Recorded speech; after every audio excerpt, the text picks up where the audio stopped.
దేశమేదైనా సరే ఒక ఆటగాడు ఆటలో నిజంగా బాగా ఆడితే ఖచ్చితంగా అభినందించాలి. ఈ ప్లేయర్ అలాంటి కోవలోకే వస్తాడు. ఇంటర్నేషనల్ క్రికెట్కు అసలు విలువ ఏంటో తన కెరియర్తో చూపించిన ఆటగాడు. ప్రైమ్లో ఉన్నప్పుడు అతనికి ఎన్నో ఆప్షన్లున్నాయి. ఐపీఎల్ ఆడొచ్చు, వరుసగా టీ20 లీగులలో పాల్గొనొచ్చు. కాని అతను ఆ దారినెంచుకోలేదు. ప్రైమ్ ఫామ్లో ఉన్న సమయంలో ఐపీఎల్లో 1 లేదా 2 సీజన్లు మాత్రమే ఆడాడు, అంతకు మించి కాదు.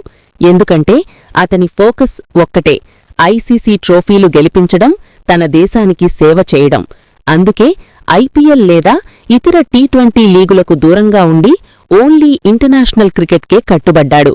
ఒంటి చేత్తో ఎన్నో మ్యాచ్లను తిప్పేసిన సందర్భాలున్నాయి. ప్రెషర్ మ్యాచ్లు, నాకౌట్స్, ఫైనల్స్, అక్కడే ఇతని అసలు విలువ కనిపిస్తుంది.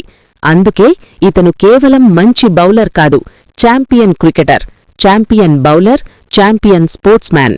ఇప్పుడు నంబర్లకొస్తే ఎమోషన్ కాదు, facts. 35 years old, 51 wickets, 283 runs.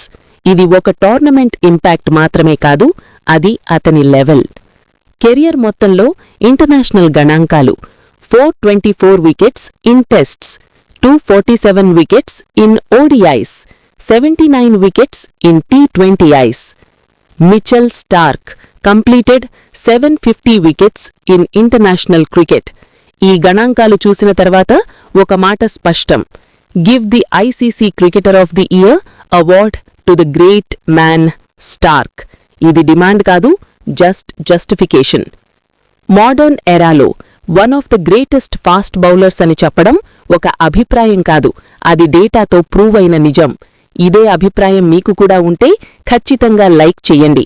నేనేదైనా తప్పు చెప్పాననిపిస్తే కామెంట్ చెయ్యండి. ఇలాంటి కంటెంట్ కోసం ఫాలో చెయ్యండి లేదా సబ్స్క్రైబ్ చెయ్యండి.